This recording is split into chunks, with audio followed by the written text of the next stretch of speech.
Good afternoon, everyone. My name is Jessica Hale, and I'm with the Customer Success Team at FreightWaves. I'm here to help you understand how to tap into the power of SONAR. This SONAR 101 webinar is designed to show you how to navigate and use the tools and functionality within SONAR. We will have a live Q&A at the end of the session, so please feel free to input any questions you have into the Q&A tool on the webinar, and we'll be sure to get them answered at the end of the demonstration. If you would like a deeper dive in understanding the power of all SONAR datasets, we'll be happy to set up a dedicated session for you and other users at your company. Please email sonarsupport@freightwaves.com, or you can join the 201 webinar tomorrow at 3:30 Eastern Time and the 301 webinar at 11 a.m. on Thursday. Let's get started here.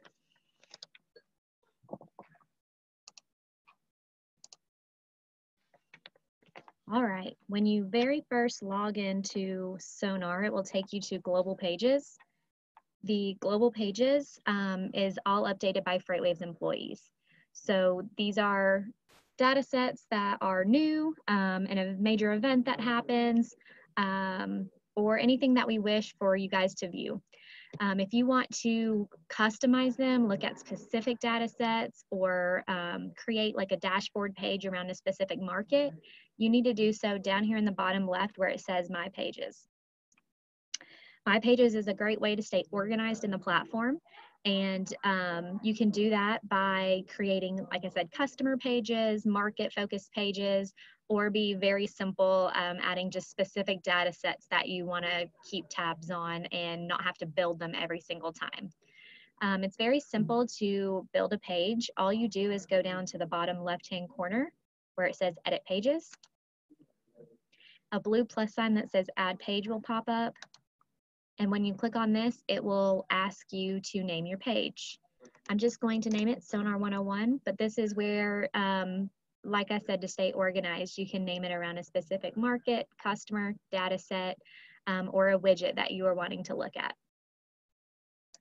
When you click Add, it will take you to a plain gray screen, and this is where you can add as many widgets as you want to the page.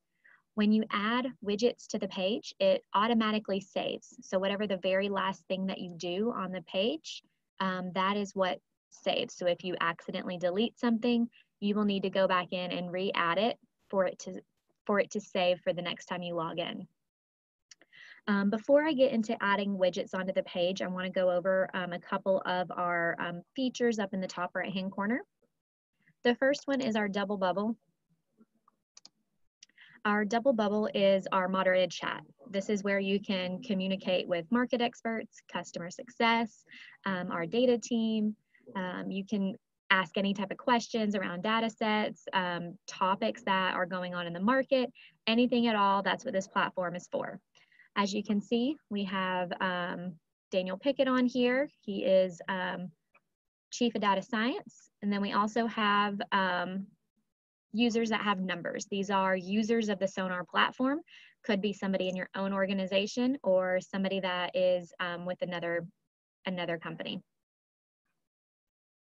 The next one is our SONAR Sue, and this is the place that we add announcements. So whether it's new data sets, new features, or any type of announcement that we want you guys to view, we will add it into SONAR Sue, and it will pop up when you guys log in.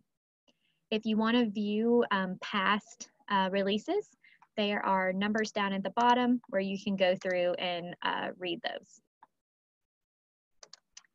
The next one is our Market Insights and Research feature.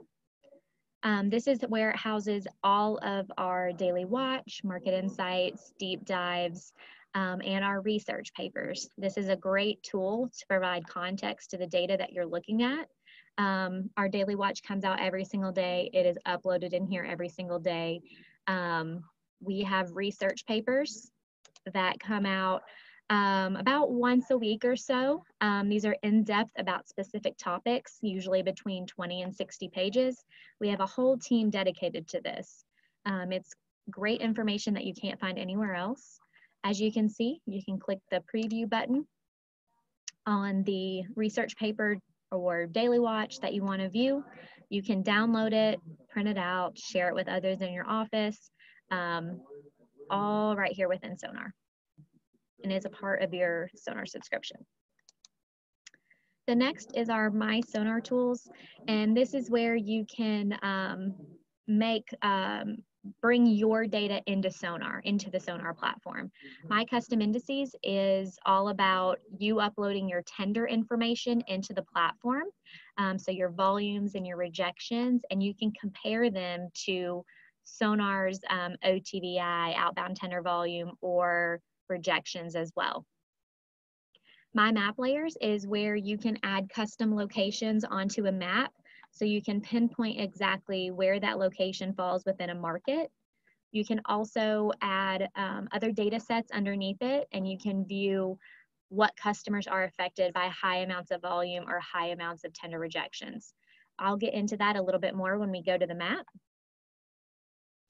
The next one is our SONAR support. The Knowledge Center houses all of our data sets, questions that you might have, just gives a little bit more idea behind the data set and what it means, and all the tickers as well.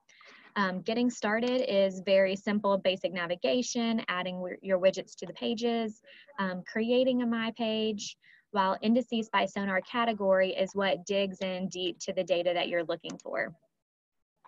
So if you go to Indices by SONAR category, this is listed exactly as it is in SONAR. So in your watch list and in your chart, the category is broken out the exact same way. For example, if I wanted to view tender rejections, that is housed in trucking supply and demand. If you click on that, it will bring up a list of different data sets that fall underneath that category. So if I click on tender rejections right here, it'll tell you what is it, who is interested in this, and what does it tell me. It's pretty in-depth. It's a great way to view what our data sets mean and how to utilize them in your day-to-day business. And like I said, you find that in the top right-hand corner question mark, and that's Knowledge Center. I'm going to go back to the page that I created, SONAR 101.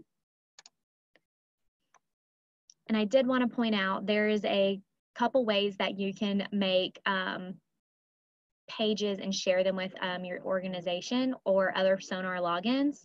So if you create a page that you want your coworker to also have, all you have to do is click on the page that you want to share, click on the share function right beside the page name, and it will populate a link. If you copy that link to your clipboard, this will you can send that out to your other SONAR users that you have. Once they click on that, it will automatically take them to the SONAR platform and save that page to their My Pages. So it's a quick and easy way for you guys to build out pages that benefit your company and send them to other users in your company for you guys to be able to view that, and you're all looking at the same page. Another thing I forgot to point out, the global pages in the top left-hand corner, like I said, you cannot edit or change them in any way. So if there is a page that you want to save underneath your My Pages, we can do that. We change the pages very often. So if you want to save something on the global pages down to your My Pages, it is really simple. All you do is click on Edit Pages, click on the page that you want to save, or I'm sorry, that you want to copy down to your My Pages, and click the copy function. When you click the copy function, it will take that page down to your My Pages, and it says copy of volatility. So we copied the page from global pages down here to the My Pages for you to change it, add additional charts and maps to it, any way that you wish. It's another way for you to save those pages and create them to make it your own. I'm going to go back to the SONAR 101 page that we created by clicking Edit Pages, Add Page, and naming it. And I'm going to add widgets to this page. All you do is go up to the blue plus sign in the top right-hand corner. And these are all the choices that you have to add to your pages.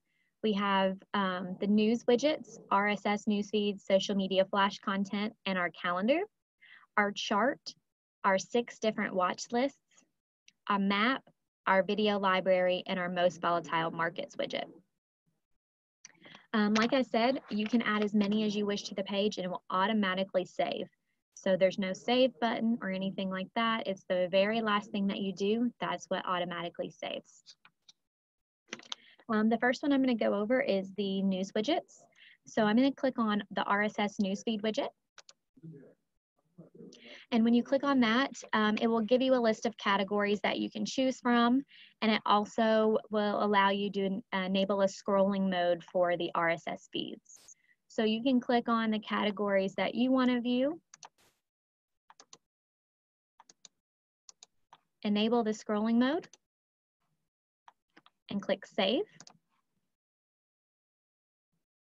And this is the scrolling RSS newsfeed widget. If there is an article that you want to read, you hover over it, it will stop the scrolling. You can click on it and it will bring up that article for you to read. I'm going to X out of this one and go up to the plus sign and click on the social media flash content. When you click on social media flash content to edit it or customize it, you can use this blue arrow on the left-hand side of the widget. And this enables you to pick specific subjects or Twitter feeds that you want to view. We have about 35,000 Twitter handles that we handpicked out here for you guys that we find relevant to the transportation tech industry for you guys to view. So you can click on specific topics, or you can also type in the subject line and it will populate the most relative social media feeds for that specific topic that you've added.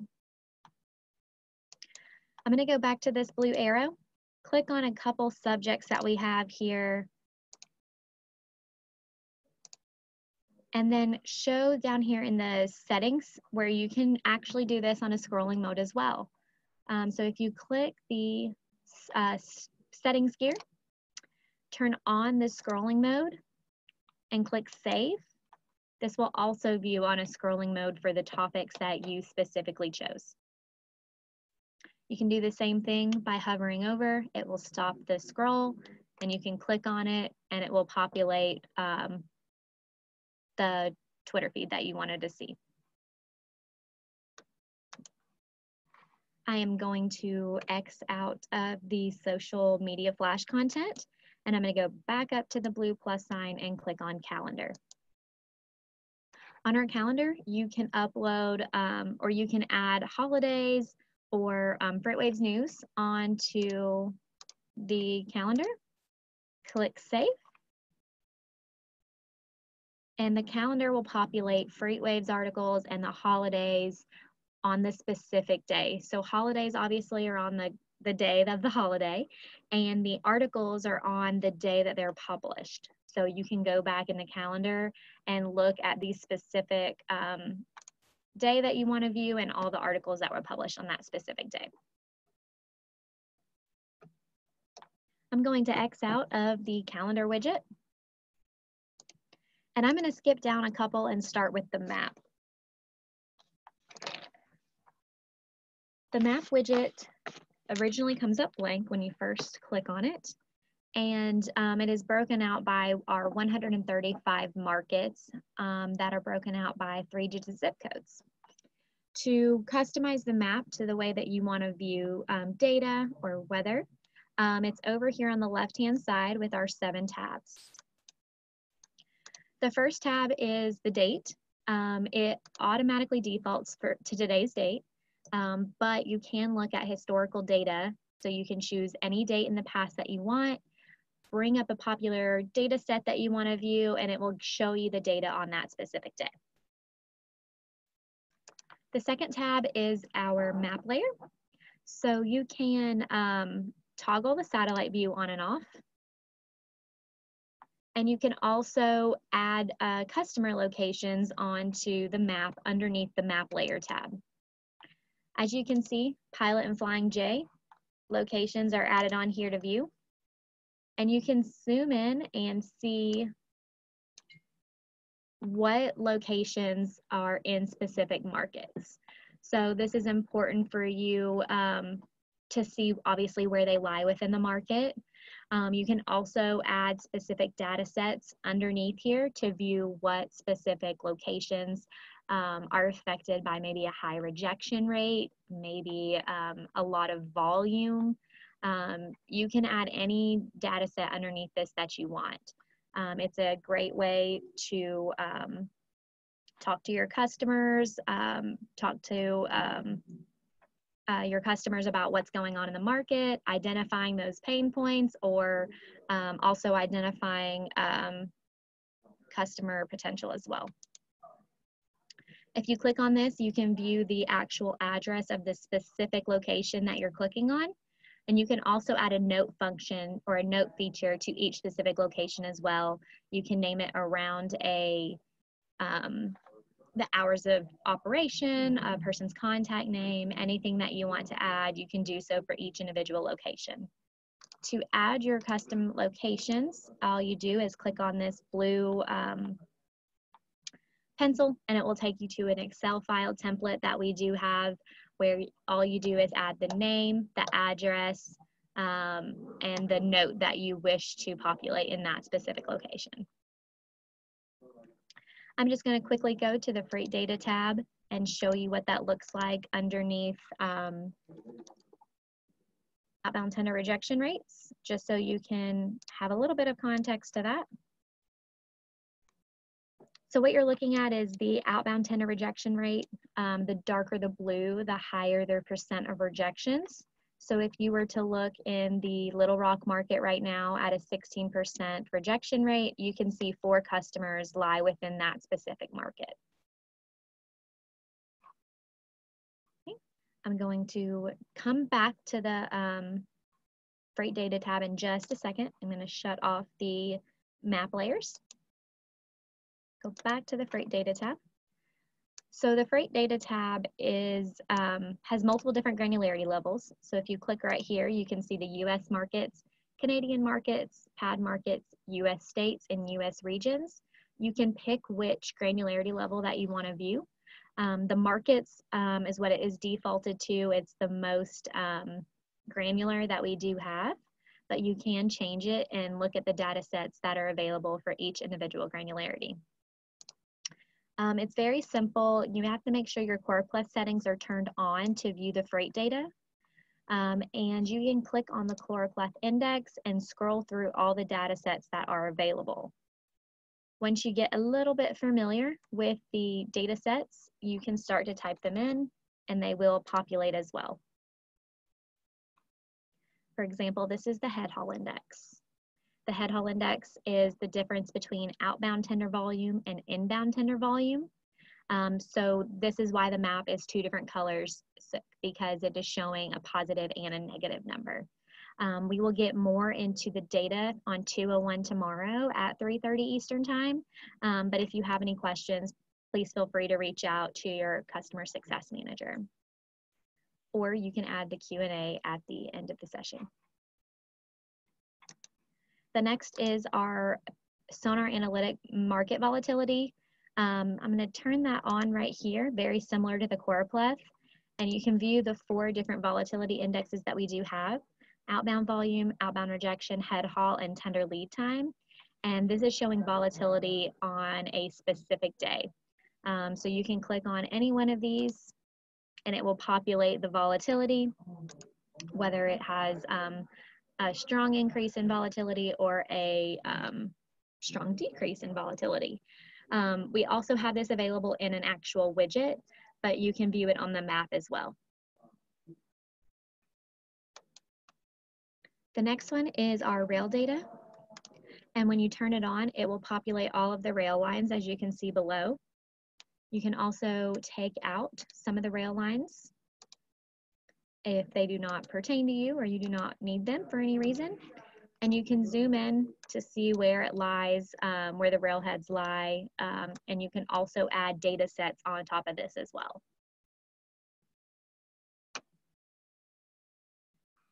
Next, going to go to the weather and traffic layer settings tab and going to look at the weather road conditions. So this is showing what is actually going on the road. So you can see if the roads are dry, wet, icy, or if there are possible closures going on. This will be really important once we get into the winter months and see where roads are snowy or icy. It takes a little bit of time to populate. There's a lot of roads on here. You can zoom into any market and it will populate more roads so that you can get pretty granular what you're looking at. And you can also click this play button in the top right hand corner and this will play 48 hours in advance. So after a storm comes and goes, that doesn't mean that the actual roads is completely dry or completely or they're still wet. It will actually tell you what that is 2 days in advance. The next one is the traffic settings. You can zoom in into the market that you're looking at or the city area. And this will also populate more roads. As you can see, Atlanta is bright red, meaning there is severe congestion. Green is low congestion. We have the 20,000 DOT road cameras that you can also display on top of this to actually view it outside of just seeing if there's congestion or not. So you can click on a traffic camera and it will actually show you what is going on the roads by video, or I'm sorry, by still pictures.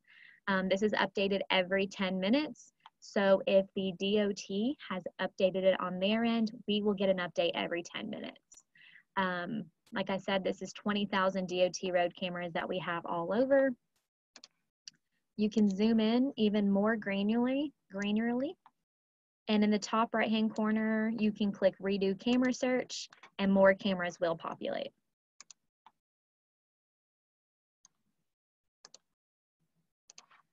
I'm gonna X out of this and I'm gonna turn on location forecast. So location forecast is good for when you're not looking at a specific market. So for example, the Atlanta market is a very big market, but what is going on in Atlanta might not be going on up here in North Georgia. You can click on the area that you want to view, click on location forecast, and it will tell you what that specific city is. So if you have a load or a location not in the Atlanta metro area, but outside of the market, you can click exactly where that city is and it will tell you what that location's forecast is. So you can see, make this a little bit bigger here. You can see the timestamp, the road condition, road and air temperature. And you can also view, if there's ice on the road, wind speed, wind gust, etc. You can also click this to view it on a chart type as here as well. And if you click on the freight data tab, this goes by specific markets. So even though we were in Blairsville, Georgia, it's in the Atlanta market. And the freight data tab will show all of the freight data sets that we have for the Atlanta market. You can also click on this and it will spawn a chart from the map.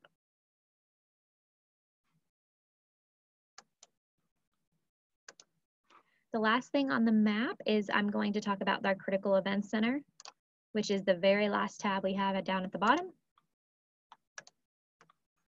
And the Critical Events Center is a great way to view weather threats and how it will affect us. So we track tropical cyclones, wildfires, watches and warnings, you name it, we track it. And the reason why we track those things is because all of those things will affect the transportation industry. We also have these little green circles everywhere, and those are what we call assets. So we track airports, canals, ports, railroads, and refineries. Anywhere there is a green circle is where one of those assets lie. You can zoom in into a specific area and it will populate more and more assets. So if I was to zoom into the Savannah area, you can see that there is the port and an airport right here in Savannah. Let me see, we're a pretty green majority of the area of the United States, but I'm gonna zoom in here and I see that we have an international airport in Des Moines that is orange, which is moderate risk. You can click on it and it will bring up more information. So we have a max risk for the airport for 9. We go all the way up to 25, so it's just a medium risk. The actual threat is severe weather. Looks like it starts in 2 days and it lasts for about a day. You click on the threat here, it's telling you what that threat is, and you can click on it and it will bring up that summary and a little bit more in depth about what's going on in the market. The next one I wanted to show you is hurricane tracking. We just had Hurricane Dorian go up the East Coast, and it's really important to be able to find out how big the hurricane's going to be, when's it going to hit, where it's going to hit, and you can do that all through the Critical Event Center in SONAR. So you can see right here, Gabrielle. You can click on it. We're a subtropical storm right here. You can click on it and it will give you all the information of wind speed, latitude and longitude, which way that it is moving. And you can also click the forecasted models and historical path, and it shows you that it was coming from the south and it is going up to the northeast, as it says right here. It will tell you the timestamp as well. And it will provide the latest advisory of what's going on in the left-hand corner right here, where you can read a little bit more about it. There's a lot of really cool features about the Critical Events Center. Those are just a couple of the highlights that I wanted to share with you guys. If you have any questions while playing around with it, please feel free to reach out to SONAR support at FreightWaves.com. I am now going to go over to the charts. If I go back up to the blue plus sign and click on chart, and it will come up to a very, very blank chart. And this is for you to add the data sets that you want to view, do specific analysis on the chart, anything that you want to accomplish. The inner symbol in the top left-hand corner is all of the index categories that we have, which is also the same as it is on the Knowledge Center. You can browse through here to see what categories we have. Majority of people kind of start with those tender data sets that we have that are, 24-hour-old data sets, which are our, volumes and our rejections. So I did just want to point out those two real quick. Our trucking supply and demand category is all of our rejections. So our tender rejections, reefer tender rejections, anything that has tender rejections are under trucking supply and demand. Anything with volumes is under market volume insights. So outbound tender volume, head haul, inbound tender volume, that is all under market volume insights. You can browse through here, click on a specific category, and it will give you all the data sets that lie underneath that category. You can also click on the data set and it will show all the granularities that you have to choose from. When you become a little bit more familiar with the data sets, you'll start to kind of memorize what their tickers are, and you can also type them in. For example, I will click on OTVI, or I will type in OTVI.ATL, and it is showing me the outbound tender volume index for Atlanta. Down in the bottom right-hand corner is all of our time series that you can view. You can view 1 month, 3 month, 6 month, year to date, 1 year, 5 year, and all for the data sets. So if I click on 1 year, it will show you the last year for outbound tender volume in the Atlanta market. You can also click right here and select a specified specific time date range. And if you add a date, for example, let's do July 15th to September 10th, click apply, and it will only show that time frame that you want to view. Up in the top right hand corner, we have the display functions where you can view the different axis style. So for example, absolute gives the absolute value. Relative will give you the percent change over the time period that you've chosen.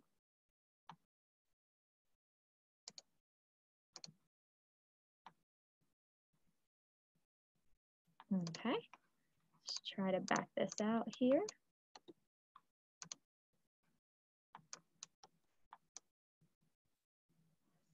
Here. Let's try this again. All right, I will check on that.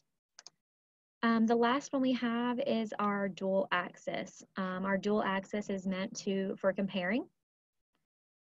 So if you were trying to type in a specific data set that you want to view, for example, if you want to see outbound tender volume compared to the rejections in the Atlanta market, you would type in otri.atl.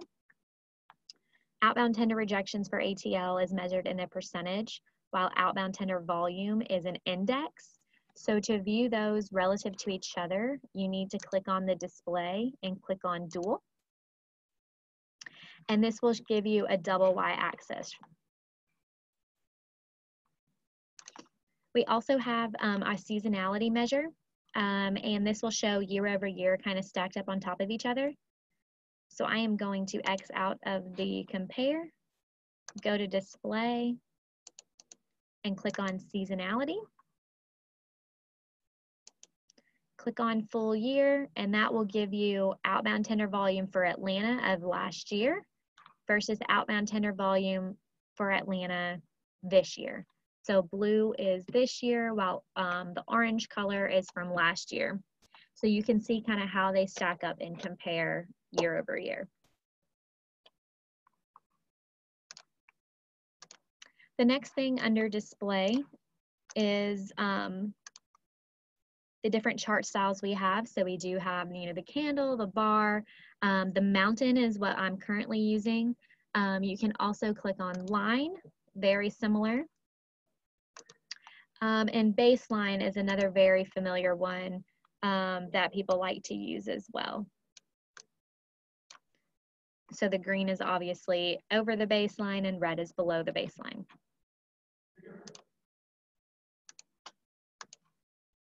If you scroll down, it will give you a couple different chart preferences that you can choose from. Range selector, large fonts are great when you are sharing this with other people so they can view it a little bit better.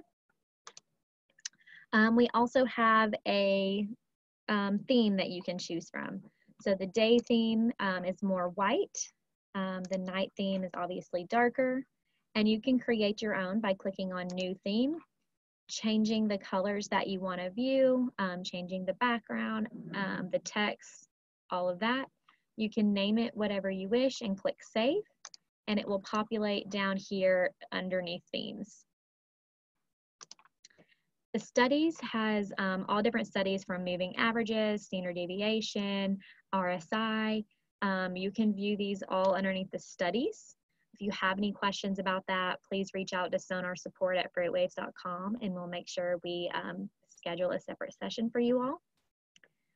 The next thing I want to go over is the events.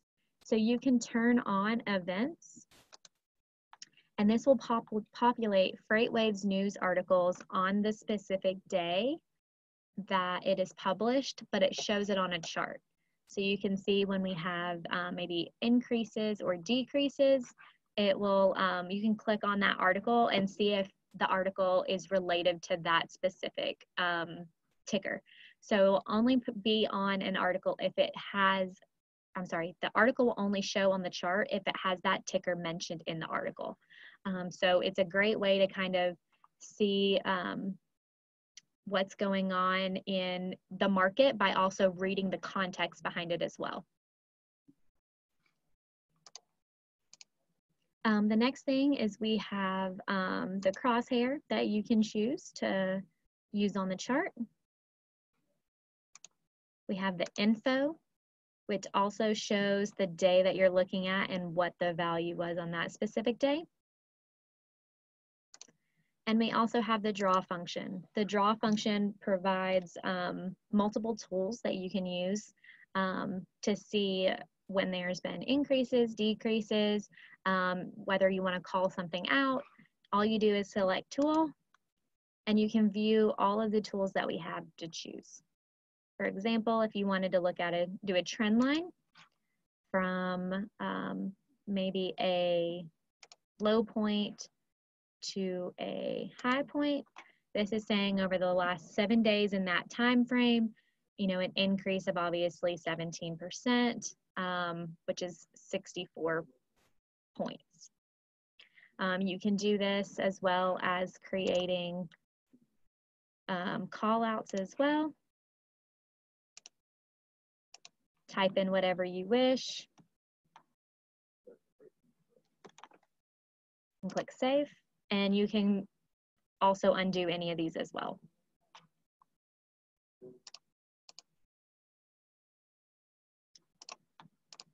Yeah, and that is, oh, the last thing on the chart is the view symbol information. So if you are reading something about, or if you are looking at a data set and you're not quite sure, click on the view symbol information and it will tell you a little bit more details about it. You can click on the view knowledge center and this will take you to the knowledge center as well.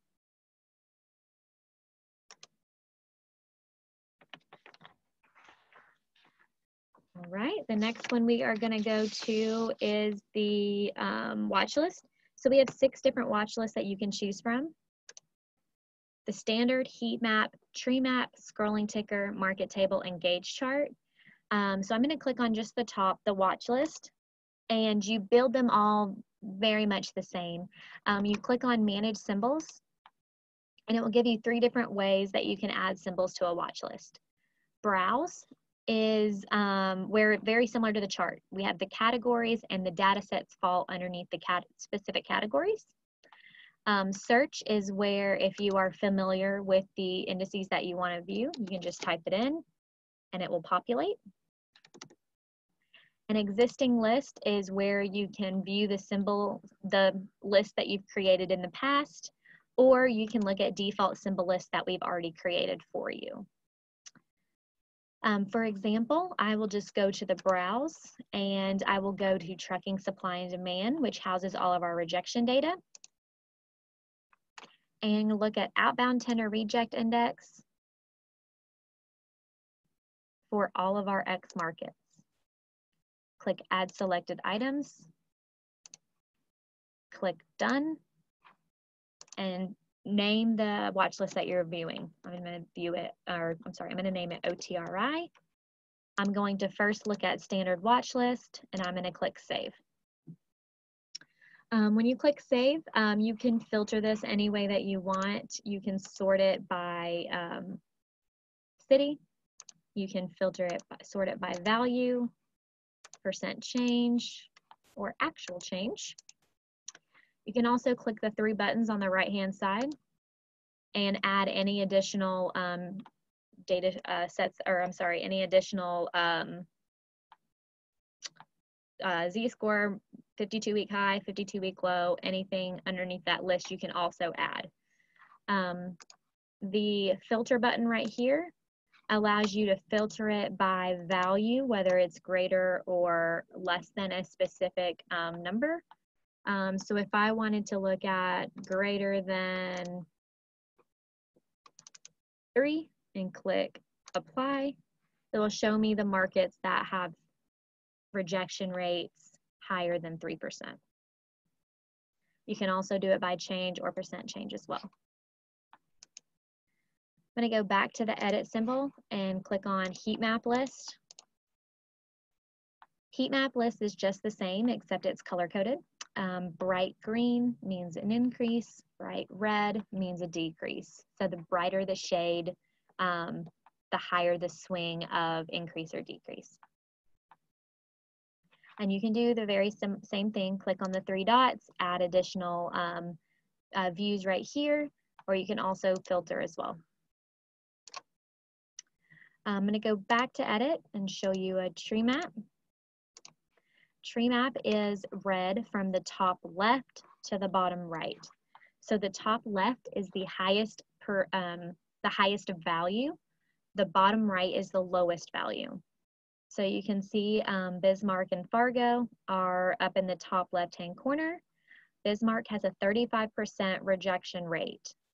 The number on the top, the 10%, is the day-over-day change. So it's saying day over day, the rejections have increased 10%.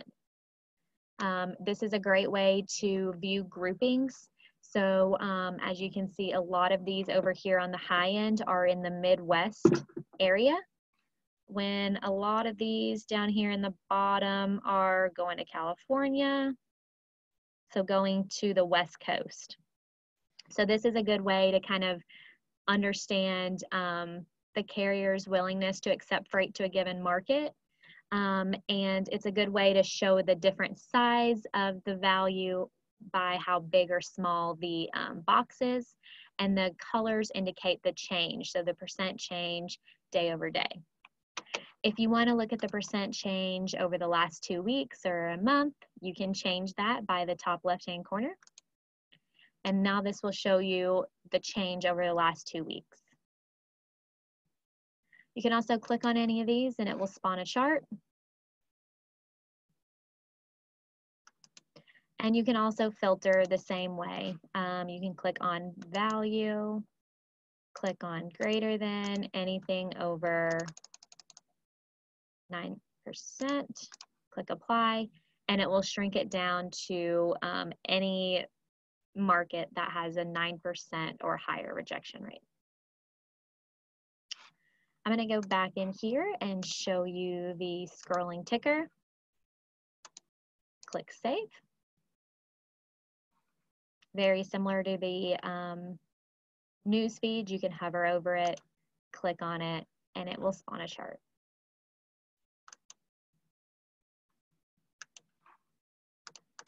I'm going to go to a market table. A market table is great to compare multiple different indices for multiple different markets. So you can add OTRI, which is outbound tender reject. You can add head haul index, multiple different indices that you want to view in specific markets, and it will create a table format. It is the exact same though. The bottom number is the value and the top number is the percent change day over day. You can also change it here by looking at it over the last 2 weeks if you wish. And you can also filter it again. So you can see on here, if you want to look at the values. This again is the Bismarck, North Dakota, 35% rejection rate. You can then click on that and it will spawn a chart.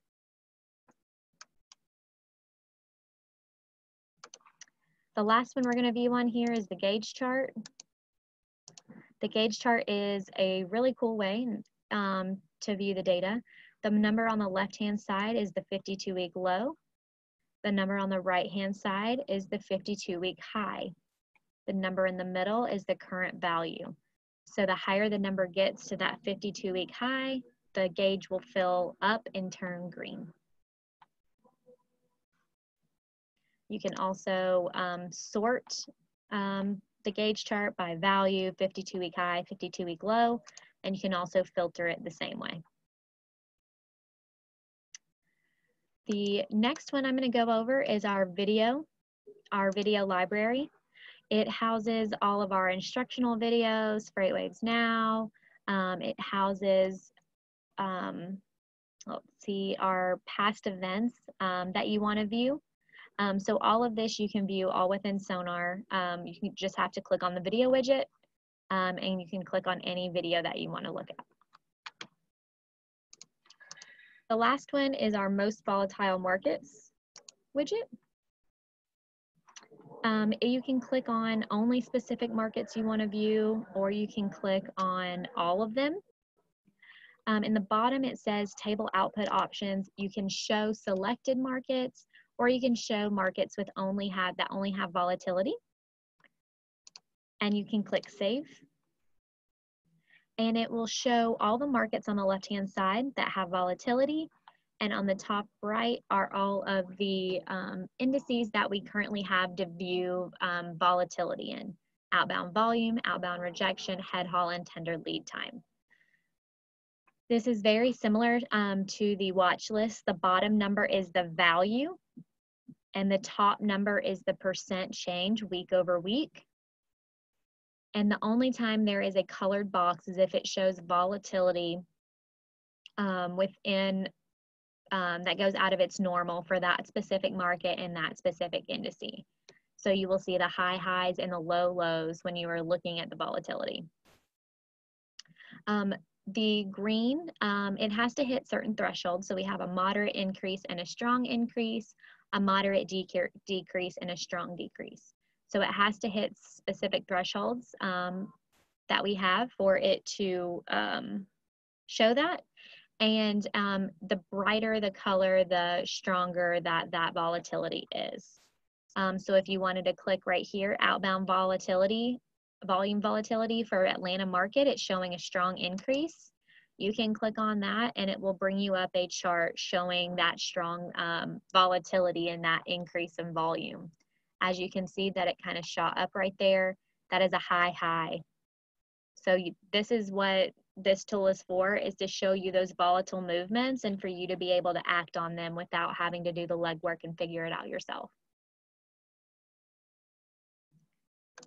That is about all that we have for today in navigating SONAR. So we will be taking questions now. If you want to drop any questions down into the Q&A tool, I will go over that. I am glad that you guys came on today. If you would like to dig deeper into understanding the data sets, please reach out to us for a dedicated session at sonarsupport@freightwaves.com, and a customer success rep will get back to you. And again, we have SONAR 201 tomorrow at 3:30 Eastern Time, and 301 available on Thursday at 11 a.m. Again, I'll kind of wait right here for a couple minutes to see if any questions pop in. And thank you guys for your time today. Really appreciate it.